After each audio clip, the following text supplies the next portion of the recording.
నమస్కారం. ఘంటారావానికి స్వాగతం. ముందుగా ప్రధానాంశాలు. ఈ నెలాఖరు వరకు శాసనసభ సమావేశాలు. 20న బడ్జెట్ ప్రవేశపెట్టనున్న ప్రభుత్వం.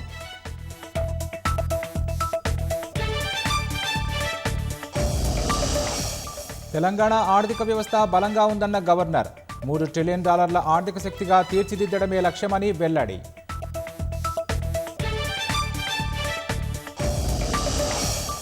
ఓటీఎస్ స్కీమ్ను అందరూ వాడుకోవాలన్న జీహెచ్ఎంసీ కమిషనర్. మార్చి 31 వరకు ఆస్తి పన్ను వడ్డీపై రాయితీతో చెల్లించే అవకాశం. ప్రముఖ రచయిత నందిని సిద్ధారెడ్డికి కేంద్ర సాహిత్య అకాడమీ అవార్డు. అనిమేష కవితా సంపుటికి దక్కిన పురస్కారం.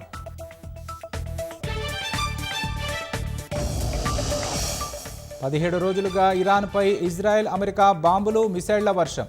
మర్కాజీ ప్రావిన్స్పై జరిపిన వైమానిక దాడిలో 5 మృతి.